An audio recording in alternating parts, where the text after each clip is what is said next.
of St. Kitts and Nevis, Dr. Terence Dew, and his wife, the First Lady, Mrs. Lordina Mahama, Vice President Professor Jainano Pokuajiman, as well as former Presidents John Ejekun Kufuor and Nana Addo Dankwa Akufo-Addo.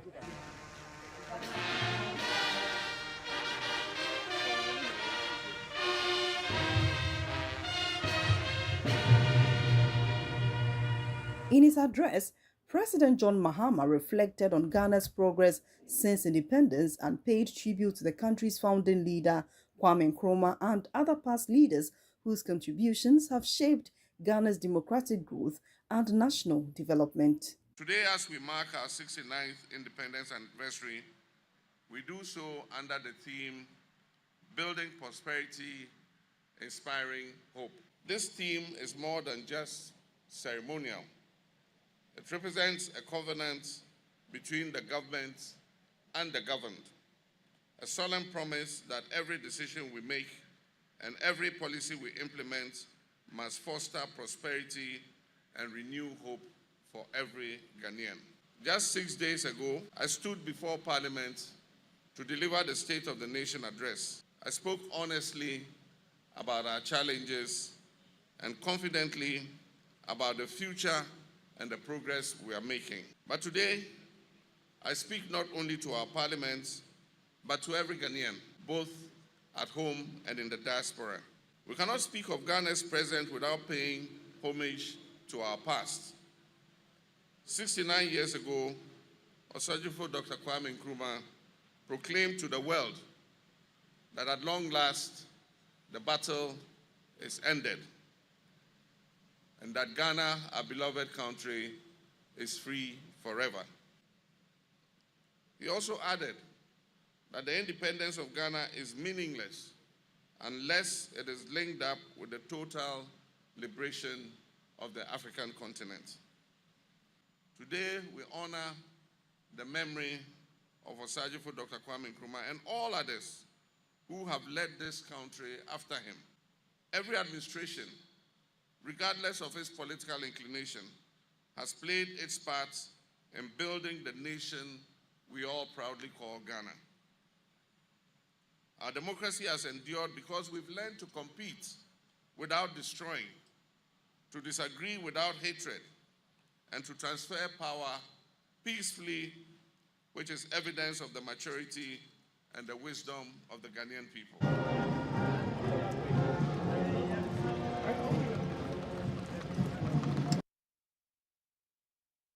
President John Mahama says resetting Ghana goes beyond economic reforms. It requires a reset of values and aspirations. He reiterated his resolve to fight corruption, urging citizens and leaders alike to uphold honesty, strengthen institutions, and ensure that no one is above the law as part of building a nation where opportunity and public service are protected for all. But resetting Ghana goes beyond just the numbers. It involves resetting our values, our expectations, and the social contract that exists between leaders and citizens. Leadership must be accountable. Corruption is a cancer that erodes the very foundation of our nation. Every seat that is stolen from the public purse represents a classroom that is robbed of textbooks. It represents a hospital that will go without medicine. It represents a road that will be left uncompleted. And it represents a young graduate that will be denied opportunity. Under my leadership, we're not just fighting corruption with words alone. We're strengthening institutions, protecting anti-corruption agencies from political interference, and ensuring that no individual, regardless of their status or party, is above the law. But government cannot win this battle alone. We must foster a national culture of integrity, where honesty is valued and public service is regarded as a sacred duty. We need to re-establish discipline in our national life, discipline in how we manage public resources, discipline in adhering to the law, discipline in how we treat one another in public life. Patriotism should extend beyond just slogans.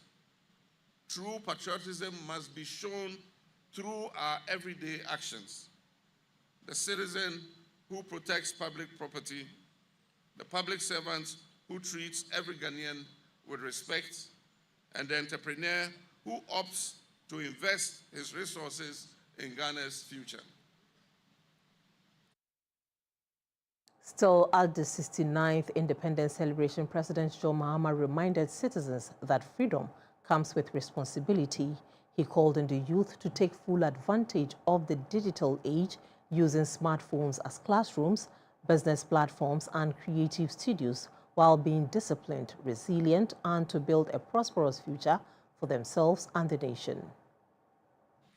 To the young people of this country, I see you, I hear you, and I believe in your potential. You belong to a generation that is armed with tools and opportunities that earlier generations could hardly have imagined. In your hands, a smartphone transforms into a classroom. In your hands, a smartphone transforms into a business platform. In your hands, a smartphone transforms into a creative studio and a gateway to the global economy. However, I also recognize your frustrations, and that is why government is investing in digital infrastructure, entrepreneurship programs, and innovation hubs across the country, from Accra to Kumasi to Tamale, Takoradi, Ho, and Koforidua. We're reforming education to meet the needs of the modern economy and expanding internship and apprenticeship programs to bridge the gap between school and the world of work. But success will also depend on discipline, resilience, and excellence. And let me give you sound advice. The future belongs to those who prepare for it.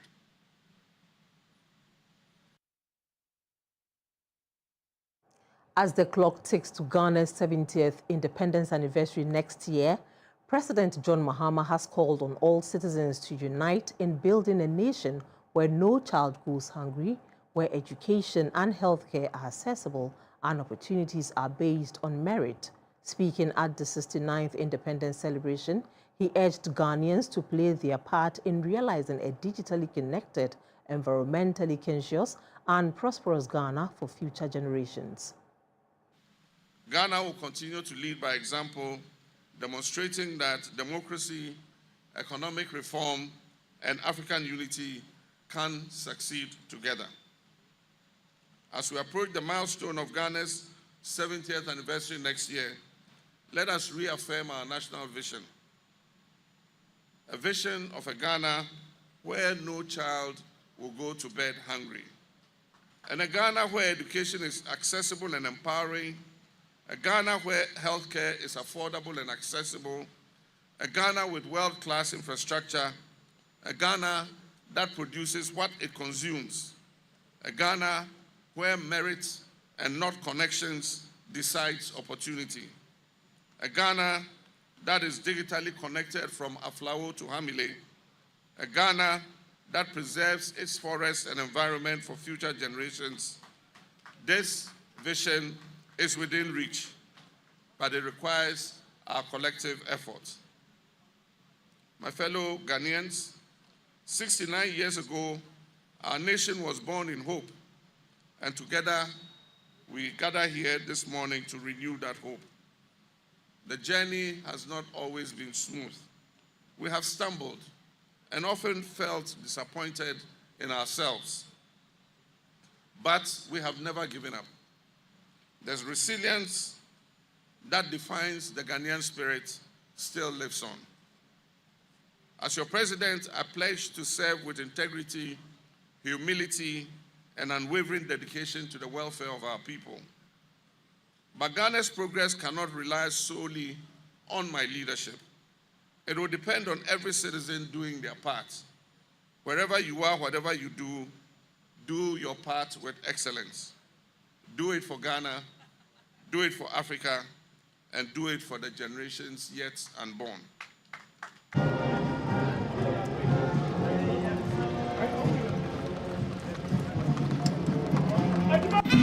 And Okaikwe North Municipality residents, traditional leaders and school children gathered to celebrate the nation's progress and reflect on the journey since 1957.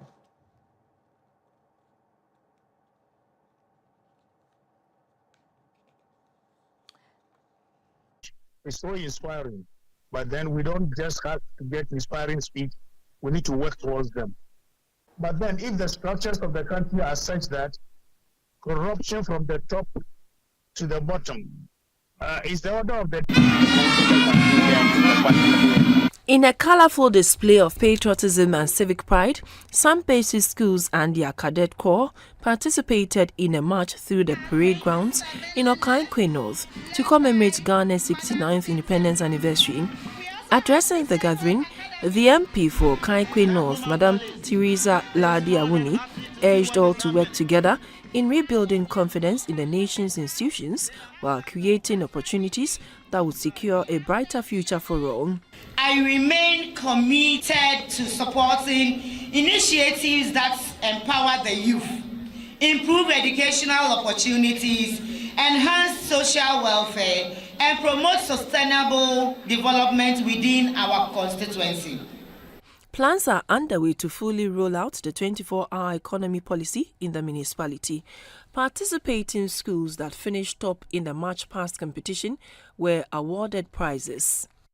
The Happy Bloomers School celebrated Ghana's 69th Independence Day with an inspiring art and cultural event themed The Journey, emphasizing both national progress and the school's own growth since its inception. Speaking during the celebration, Mrs. Christiana Atakuma, proprietress of Happy Bloomers School, urged pupils, staff and members of the school community to reflect on the lessons of Ghana's journey from independence to the present day. She highlighted the nation's achievements across various sectors, including economic development, sports and education, while acknowledging the challenges that have shaped Ghana's path. She also recounted the remarkable growth of Happy Bloomers School since it was established in 2019 with just one pupil. Today, the school boasts a population of over 160 students, reflecting steady progress and a commitment to providing quality education.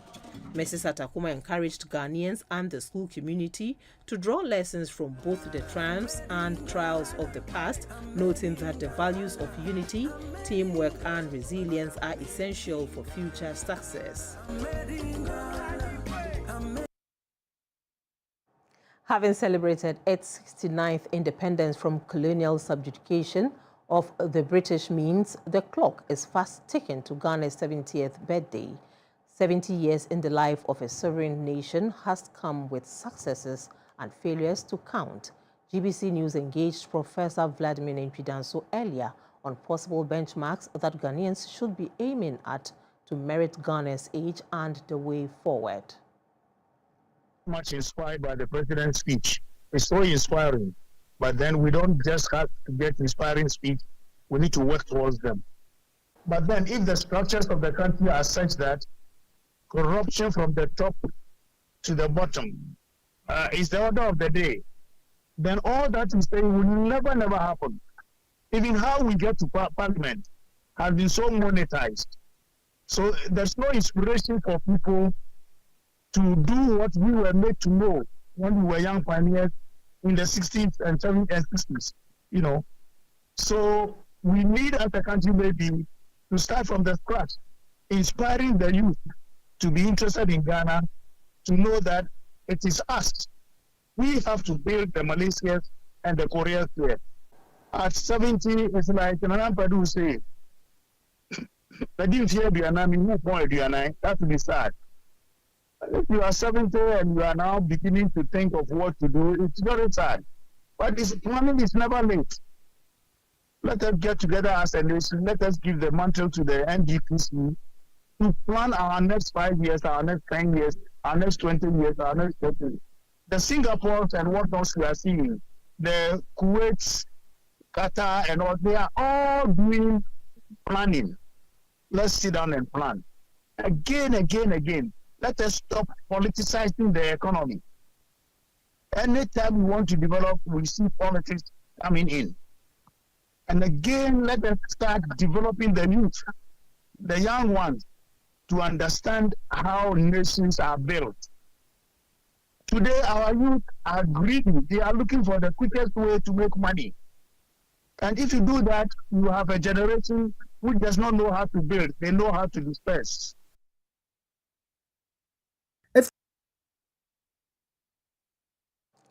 The Ministry of Foreign Affairs has called for an immediate de-escalation of tensions in the Middle East, urging the warring nations to silence the guns and allow peace to prevail in this holy month of Ramadan.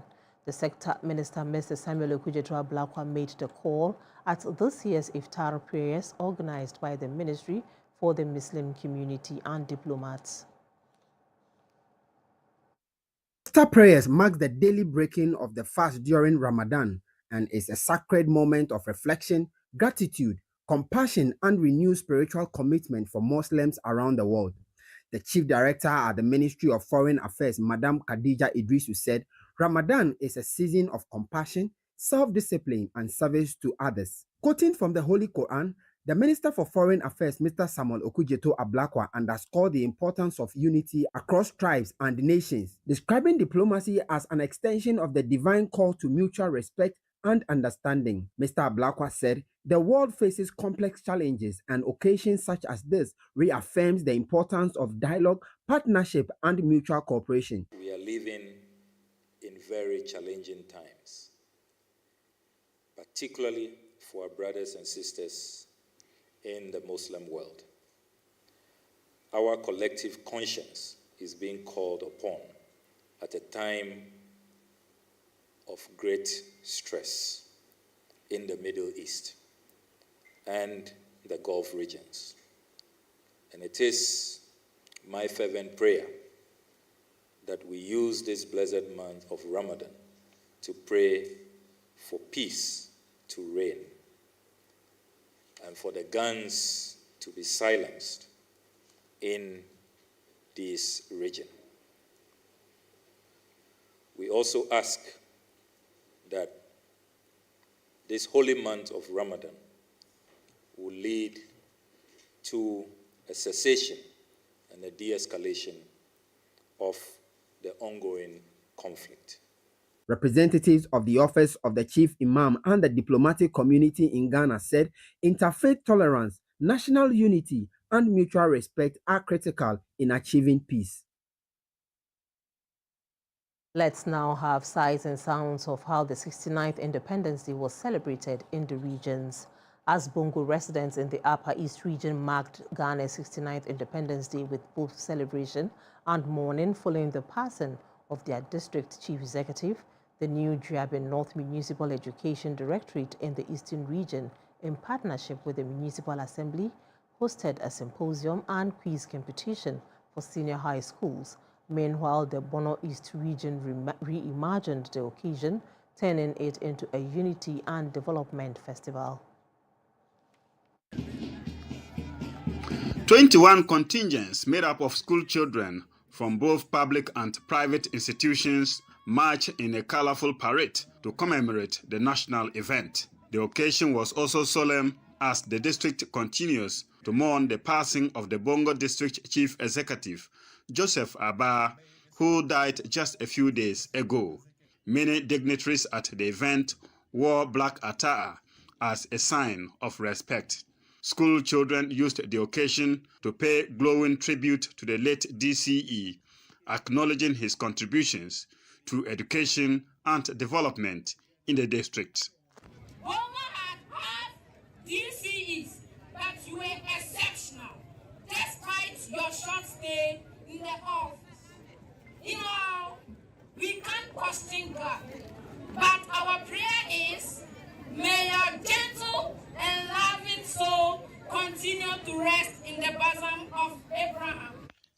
The Member of Parliament for Bongo, lawyer Charles Bawadua, announced the introduction of an award scheme aimed at recognizing hard-working staff of the Ghana Education Service in the district. Addressing the gathering, the Upper East Regional Minister, Donatus Akamukri Atanga, urged residents to commit themselves to the national values of discipline, hard work, patriotism, and service to the nation. The young people who have marched so proudly on this parade ground today represent the future of our region and our nation. Your discipline, commitment, and determination are exactly the qualities Ghana needs to build a prosperous and resilient future. The 69th Independence Day celebration ended with a renewed call for unity and dedication to national development, even as the district continues to honor the memory of its late chief executive. Peter Agengre for GBC News, Bongo. At Asokore in the Eastern region, basic and secondary schools showcased poetry, choral, speeches and drum language performances showing the roles of parents, teachers, students, traditional leaders and the government in building prosperity and hope. A quiz competition among 4 senior high schools tested knowledge of current affairs, history and cultural heritage, with Pope John SHS winning with 57 points, followed by SDA SHS 49 points and Ghana's 42 points. All schools received certificates, while winners were awarded trophies. The New Joabin North Municipal Director of Education, Madam Hilda Amagache, praised the theme of the celebrations as timely, noting that innovations like debates and quizzes during Independence Day celebrations help raise educational standards in the municipality and beyond. The New Joabin North Municipal Chief Executive, Mr. Samuel Adongo, stated that the Independence Day theme reflects the nation's aspirations and the responsibility of leadership at all levels. As a way of restoring hope, healthcare remains a top priority for this assembly. We recognize that prosperity is meaningless without good healthcare. And I'm proud to announce that as the assembly has started the construction of 3 CHIP compounds within the municipality. In 2025, the Municipal Education Directorate marked Independence Day with student activities including debates, music, and dance performances.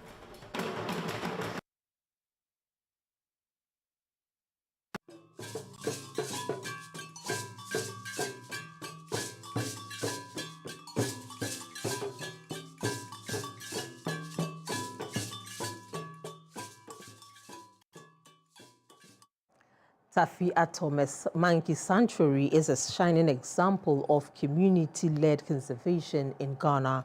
Born in 1993 from a partnership between the Tafi Atome community and a Peace Corps volunteer, this sanctuary has been protecting wildlife while boosting local livelihoods.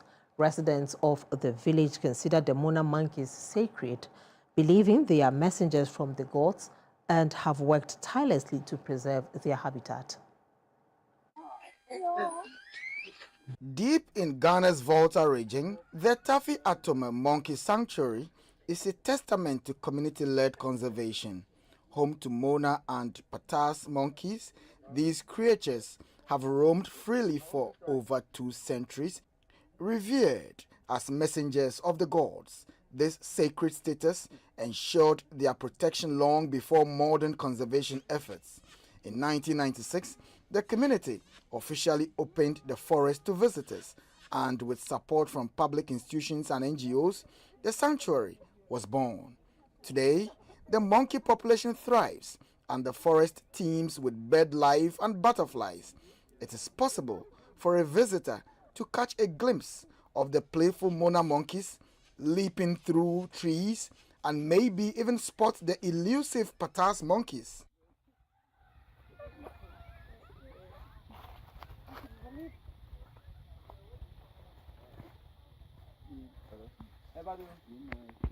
Tafi Atome Monkey Sanctuary is now a top tourist spot, offering guided forest walks led by local experts. They share insights into the monkeys' behavior, habits, and cultural beliefs that have driven conservation efforts for generations. These are true Mona monkeys, Mona. And to them, they don't scratch, don't bite. They also always live in their families. That's one family of them. They always have leaders called Grandpa. This is the biggest among the family. So at times when food is bought for entire family, he has to eat first. There has to be a fight among the family because he's the boss. So you have to eat first. So and at times when tourists come here, they play with them. They play with them. They also feed them, and they'll be happy. So they also feed on pawpaw, pineapple, fresh corn, mangoes, and bananas, and also there is an egg in the village. They always go to the every morning for that egg. And also they don't like salt for salt because salt weak, and they also hate dogs. That's why when you come here, you will see any dog at all in Tafi Atome. So now I love to ride dog at all in the village over here because of the monkeys. So the monkey over here serve as the god of the community. So the four playing edges back where they say for long it's called Asin in the center. Because when they came here, they came the monkeys because that was their gods they worship. Our team witnessed a lively scene. Locals and foreigners alike were having a blast with the monkeys, playing and feeding them under the watchful eyes of guides. It was a unique blend of fun, education, and conservation.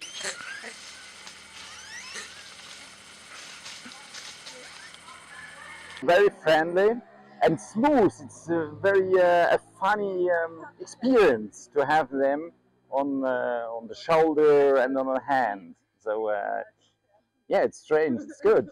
I like it.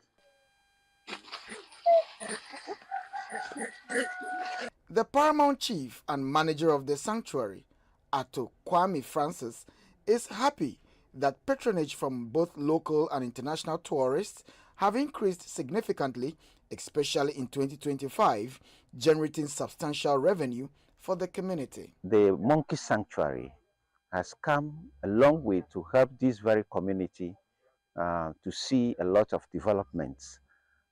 Because of that, the indigents, the people of the community, they have the project at heart. The people of the community actually supports the project by making sure the monkeys are safeguarded. Everybody serves as a watchdog to the monkeys and the sanctuary. And so we have hunters here who hunt for animals, but not in the jungle. And we don't hunt the monkeys because the monkeys are considered sacred and gods to the people of Tafi. Because of that, nobody dares harm a monkey. He listed challenges facing the sanctuary and appealed to authorities and stakeholders for support. Encroachments by some farmers who share boundaries with the monkey sanctuary. Sometimes they go beyond the boundaries and enter the reserve area, and so is a problem. Some people too will illegally enter the forest secretly and go and cut down trees, which is very bad. Yes, the monkeys, they are multiplying in their numbers, and so they are posing a threat to food security. The farmers' farm produce are always being destroyed by the monkeys. Last year, people who had a maize farm, most of them's crops were destroyed by the monkeys. Tafi Atome offers more than just wildlife thrills. It is a cultural immersion. Tourists can take part in traditional drumming and dancing, visit local farms, and get a glimpse into village life. And if you are lucky, catch the vibrant Dai Chochoka Festival in January, bursting with music, dance, and artisanal crafts.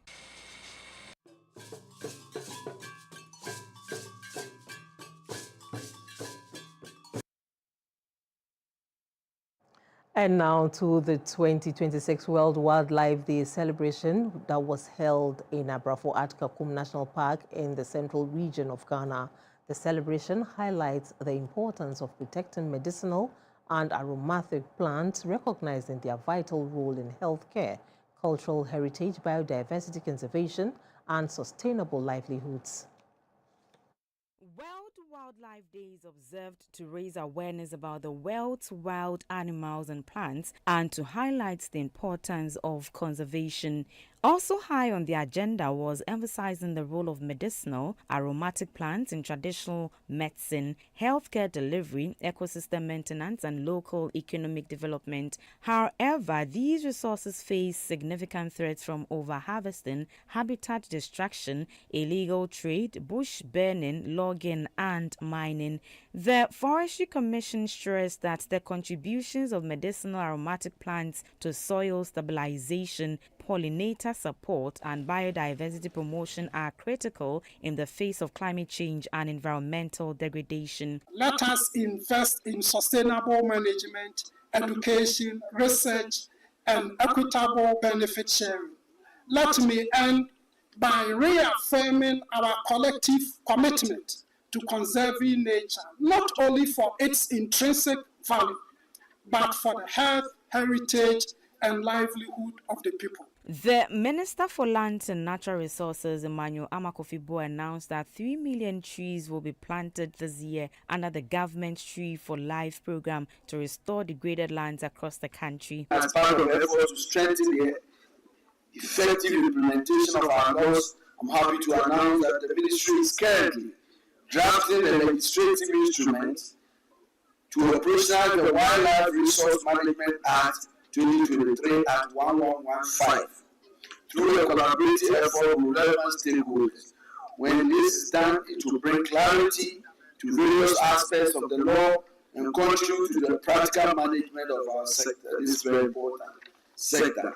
Developing Kakum National Park as one of Ghana's premier tourism destinations came up with government indicating its readiness to translate this goal into reality. This aligns with the celebration of World Wildlife Day 2026, observed under the theme Medicinal and Aromatic Plants, Conserving Health, Heritage, and Livelihoods.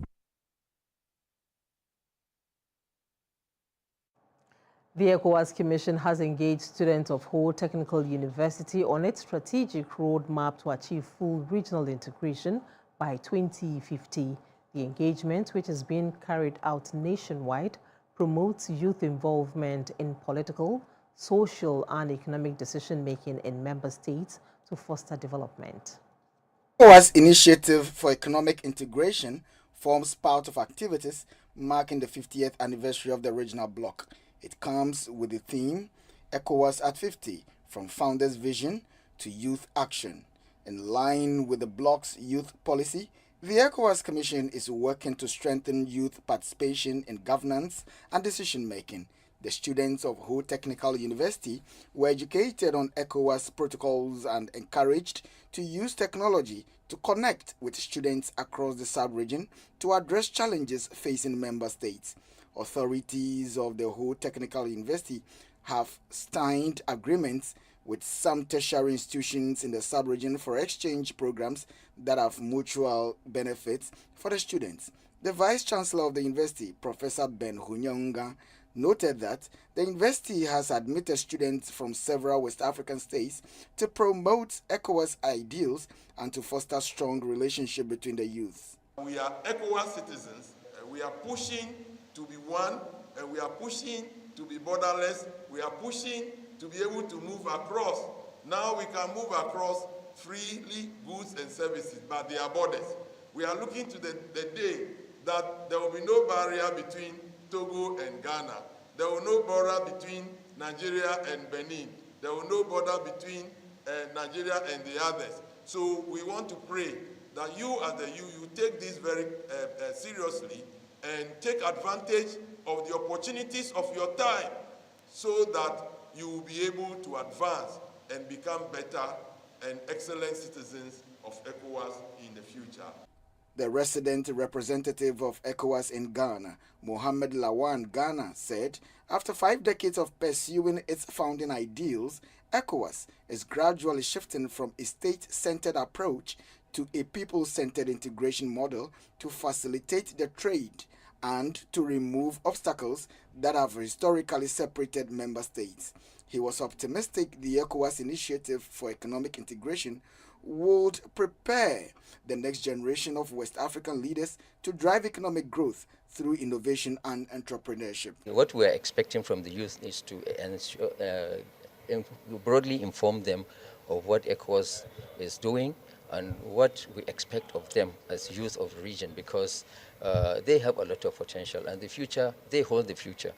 Participants at the event pledged to do their bit to ensure that ECOWAS achieved its values and goals.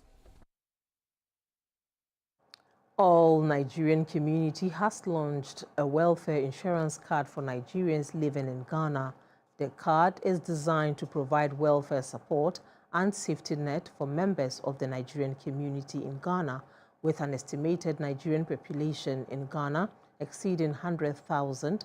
The welfare card represents an effort to formalize community structures and improve access to essential services in a neighboring West African country where economic and social ties remain deep-rooted.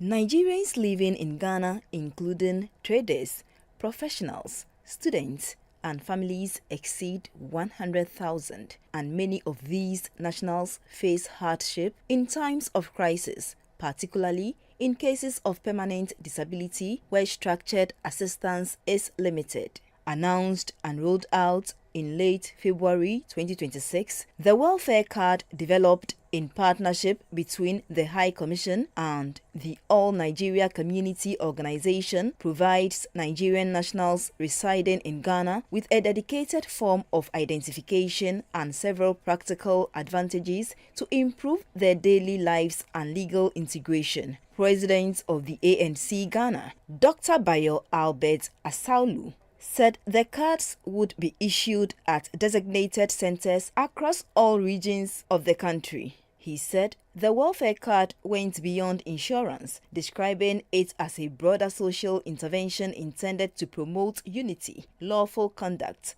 and collective responsibility among Nigerians abroad. What we decided to do as Coronation was to invest and fully 100% sponsor the development of the digital platform. So we invested in a platform, and that platform is going to be used to capture the details of members, the outcome of which will be the issuance of the card. Nigeria's High Commissioner, Ibok Ite Ikwe Ibas, disclosed that discussions were ongoing with the government of Ghana to reduce the cost of the Ghana non-citizen identification card from $120 to $60. Nigerians that are here, we have been good ambassadors. We should continue to be good ambassadors of Nigeria. In our small ways, we should continue to make Nigeria proud. And we, at the High Commission here, we are ready to support any Nigerian that has the interest of Ghana at heart. You have the interest of Nigeria at heart. When you do any lawful things at the High Commission, I can always assure you that we will support you. As implementation begins, both Nigerian and Ghanaian authorities will likely monitor its impact on immigration processes and community relations in the months ahead.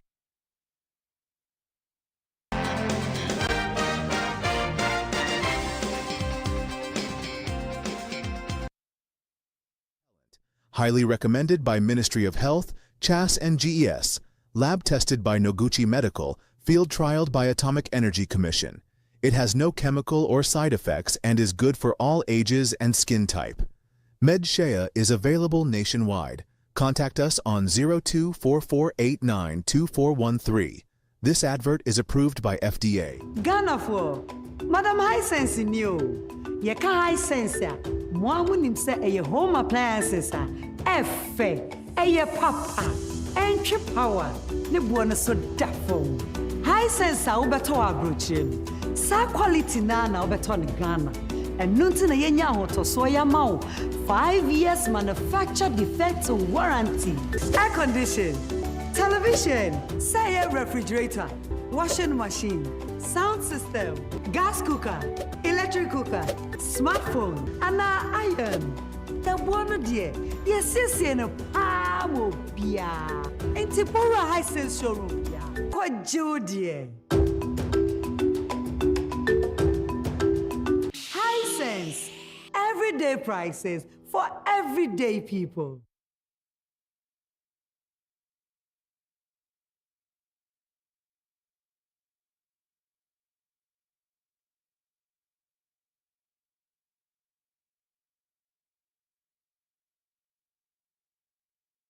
And now to news. Just in, the Ghana Armed Forces wishes to inform the general public that as a result of the ongoing exchanges between the IDF and Hezbollah in southern Lebanon, the Ghanaian battalion headquarters under the United Nations Interim Force in Lebanon came under 2 missile attacks between 17:45 and 17:52 hours local time today.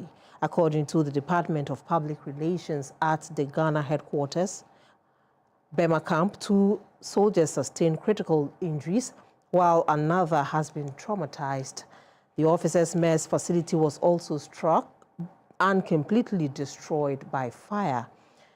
The injured personnel are receiving treatment at the Level 1 medical bunker and are currently stable, with arrangements underway for evacuation to the UNIFIL headquarters referral hospital. The Ghana Armed Forces assures the public that troops remain safe in underground bunkers despite the fragile situation.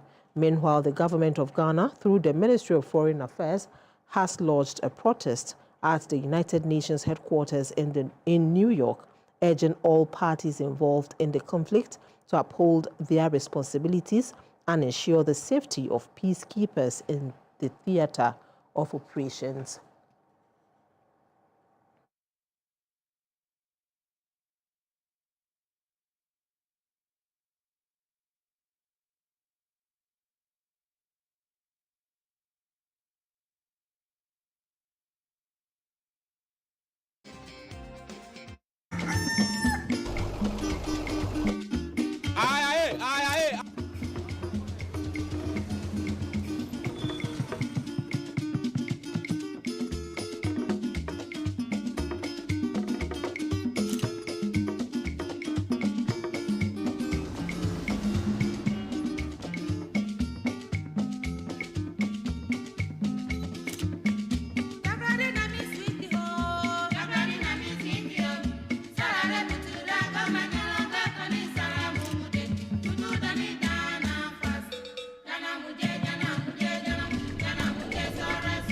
Sorry for left.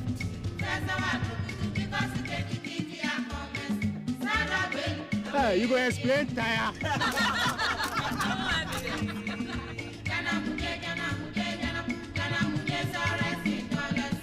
Let's all join the ride to make our nation great and strong.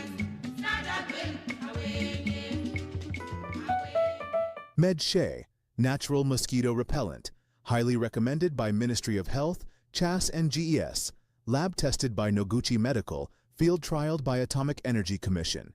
It has no chemical or side effects and is good for all ages and skin type. MedShay is available nationwide. Contact us on 0244892413. This advert is approved by FDA.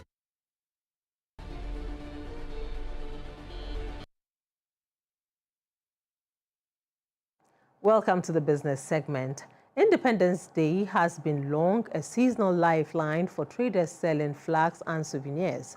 But 69 years on, traders say selling the red, gold and green is no longer a guaranteed business, fueling hopes that events like the 2026 FIFA World Cup could at least revive demand for the national colours. So Ghanaians are out in the force today, filling the streets and markets of Accra with the colours of red, gold and green as the Independence Day celebrations kicks off. I am here to find out how vendors and buyers are navigating the prices and availability of the T-shirts and flags as we celebrate 69 years of freedom. The red, gold and green colors remain powerful symbols of Ghana's independence, and for decades they have also meant business for traders who sell flags during national celebrations. But this year, some traders say sales are not moving as smoothly as they once did. Kwabena Boateng, a long-time flag trader, says he has been in the business since the 2006 FIFA World Cup, but demand has changed over the years.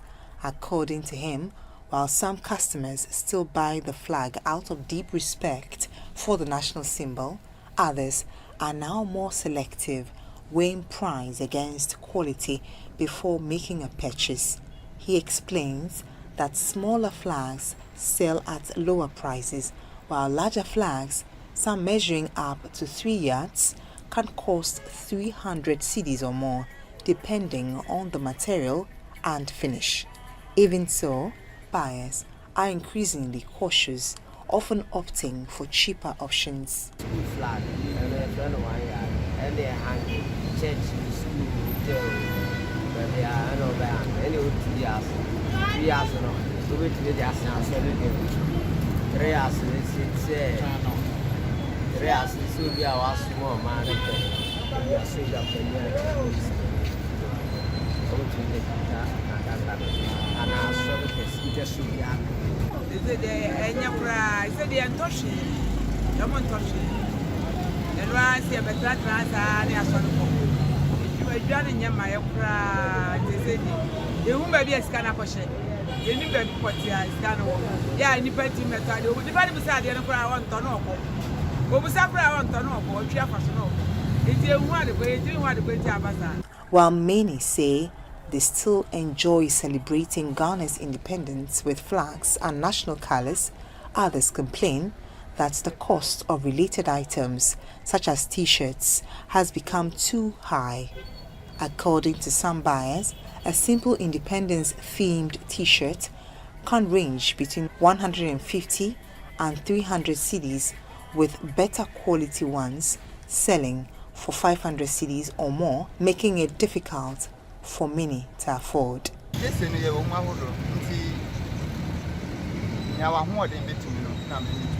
Because they were original. Now you walk and shed down here. How much? Independence, I Ghana for a Japanese, a dear, and your subject, President India. A dear, a your mind independence. They didn't bear to something up, but Mohammed. I say your money, a year who are near boom. That you did it for most of the IPMC students are in this, right? Yes. It's something they forced you guys to do. No. It's because of their country fitness more. That's what. So, how much did you buy this? 150. Was it packing? Were you moved packing? Or was it fixed price? It was just fixed price. With the 2026 FIFA World Cup on the horizon, traders like Kwabena Boateng believes demand for the national colours could rise again as supporters prepare to rally behind the Black Stars on the global stage. Every flag sold and every T-shirt bought, it is not just a symbol of pride and freedom. It is a boost because vendors and small businesses are putting themselves in today's Ghanaian economy. Today, Ghanaians celebrate its 69th independence with joy in their hearts, cedi in circulation, and a hope for a stronger future. Happy 69th Independence Day to Ghana. Reporting for Gypsy News, Kelvin Esuman, Accra.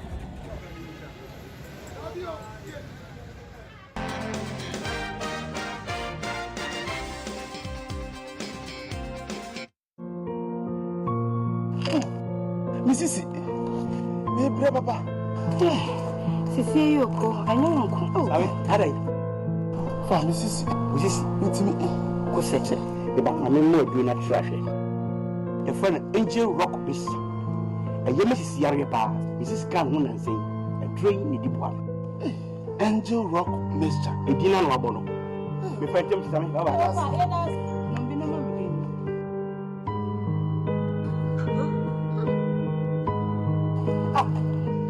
Angel Rock Mister Mukutu Box, Mudequay, Mokotana, Medico Bomb. Angel Rock Mesa. Mama Mrs. Sima to me for Angel Rock Mesa. Angel Rock Mesa. Rock me. If I know now want to work, oh doctor, one time man nipa won't if you do what and says a pin for no, ne oba, warma acordano for FD, I didn't cut to yatu.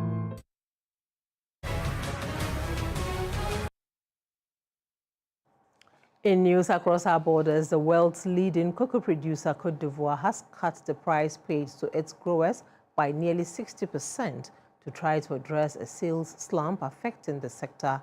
Agriculture Minister Bruno Koni announced the reduction to 1,200 CFA a kilo, that is $2, which comes amid a fall in world cocoa prices and an oversupply crisis. The government says the price of cocoa on the international market is forcing the adjustment. The Ivorian government sets the price of cocoa paid to its producers twice a year, but its latest announcement comes a month earlier than normal. The sector accounts for 14% of the West African country's gross domestic product, and around 5 million people depend on it for their living. In October, just ahead of the re-election, President Alassane Ouattara announced himself that authorities were setting the price at a record high of 2,800 CFA franc a kilo, but global cocoa prices, which went through the roof in 2024 before starting to drop in 2025, have plunged this year, meaning Ivorian cocoa cost much more than world market prices. The price adjustment follows that made by neighboring Ghana, the world's second largest cocoa producer, which cut prices by 30% in mid-February.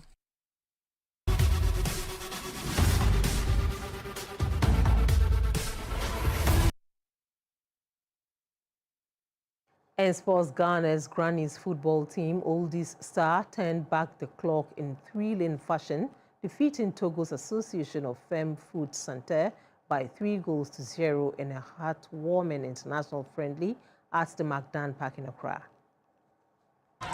The match was more than just a game. It was a celebration of resilience, friendship, and the enduring love for football. Former women footballers from both Ghana and Togo laced up their boots once again, proving that passion for the sport does not fade with time. Backed by an enthusiastic crowd of supporters, family, and football lovers, the Ghana Oldies Stars in the white jersey displayed composure and experience. Former Black Queens player Romana Tutahiru opened the scoring on the 22nd minute, confidently converting a penalty to open the scoring to give Ghana the lead.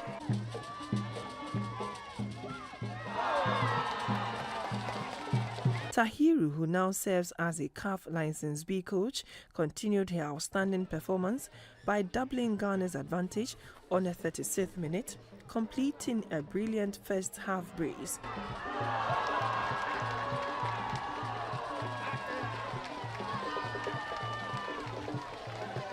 In the second half, the hosts controlled proceedings, drawing cheers from the stands with their teamwork and determination. A former ladies player, Agnes Ejakwa, sealed the victory on the 56th minute with Ghana's third goal of the match.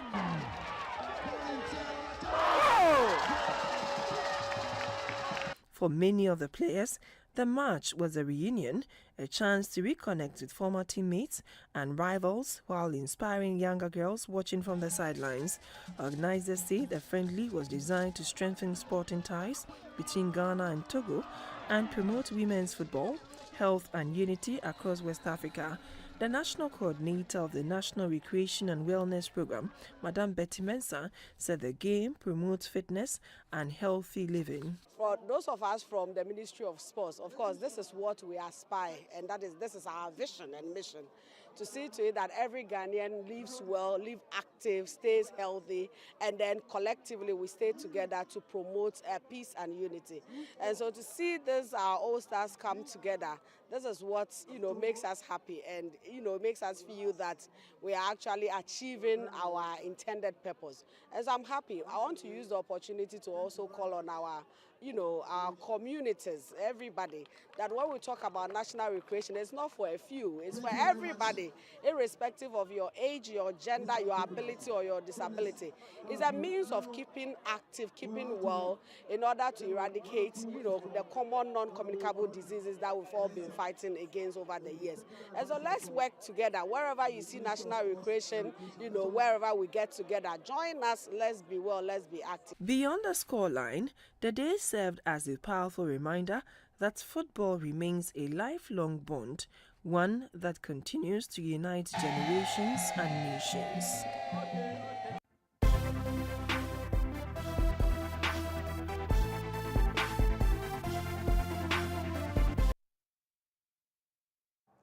Basic and secondary schools within the University of Education Winneba community participated in the 2026 annual Ghana National History Day celebrations with a series of cultural and historical performances.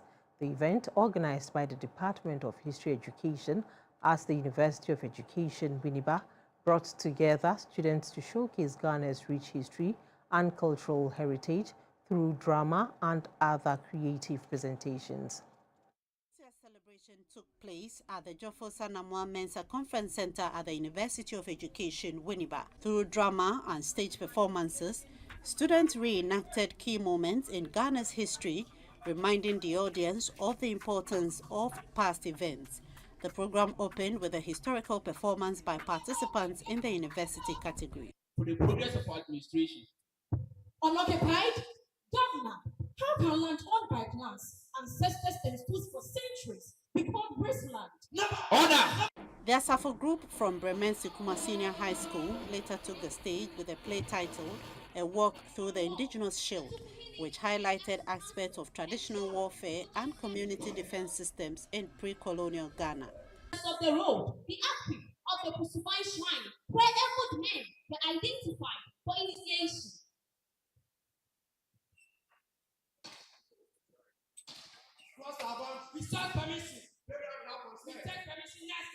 It was then the turn of Gomwa Senior High School with a play titled Slave Trade, depicting the painful experiences of Africans during the transatlantic slave trade.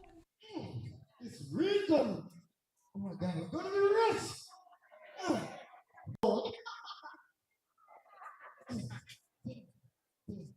Thank you. We're grateful for those.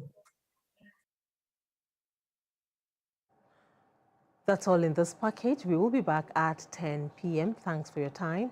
Good evening.